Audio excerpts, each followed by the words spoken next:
Vous savez, mon pays, le Sénégal, a accueilli le peuple d'Haïti au tremblement de terre.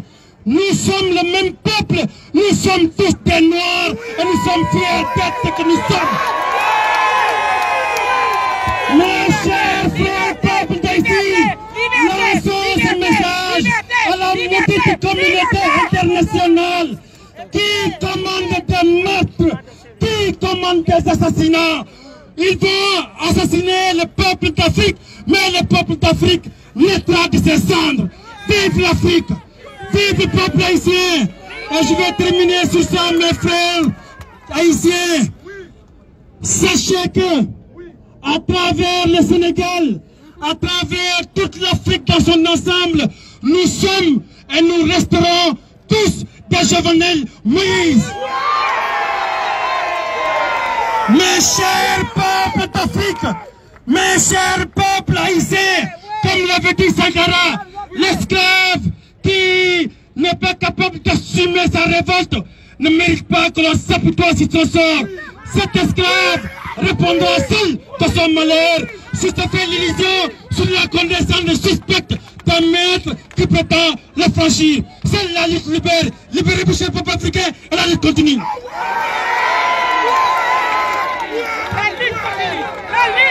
Merci à Mimo pour ses mots d'encouragement et leur participation avec nous à cet hommage. Merci Mimo pour le livre, c'est un écrivain. Si vous voulez vous procurer son livre, n'hésitez pas à le joindre. Nous allons tout de suite écouter Samantina. Pour ceux qui ne connaissent pas Samantina, c'est la secrétaire, enfin, celle qui est toujours au bureau, qui prend les dossiers, qui fait les enregistrements. Tous les samedis, elle est au bureau de la Fondation Boustadjane. Est-ce qu'on peut l'applaudir? C'est la star de la Fondation Boustadjane.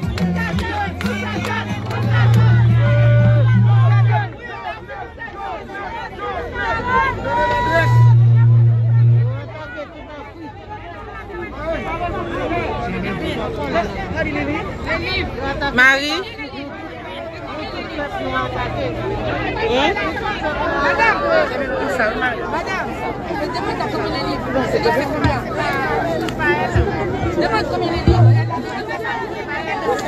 Bonsoir tout le monde. Bonsoir. Cher Jojo, tout le monde est là. Nous sommes là pour te dire un adieu et te rendre un dernier hommage, et ta disparition nous rappelle, comme une évidence, que nous sommes finalement bien peur que ces choses qu'il faut profiter de chaque seconde, de chaque minute ici-bas. De ces hauts dieux de l'histoire, universels témoins, des grands combats de la liberté qui ont inspiré le plus grand nombre.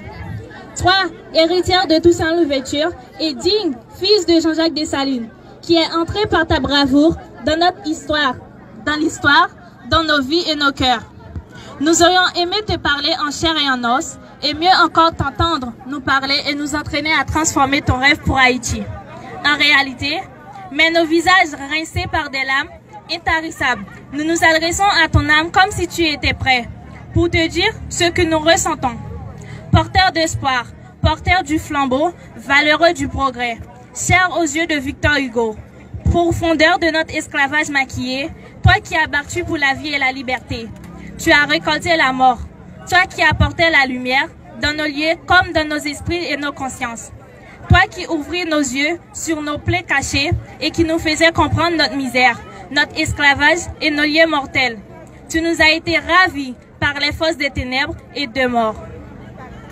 Toi qui disais, face à la folie, politique et intérêts privés qui détruisent la cité, je ne sais pas détruire, je ne sais que bâtir. Tu as été frappé par les forces de destruction.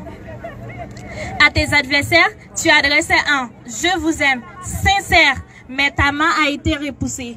Tu as été respiré l'amitié, mais tu as récolté la violence perverse, l'assassinat moral, la haine mortelle. Jojo, tu as été poursuivi, tordé par les questions de Jean-Jacques Dessalines.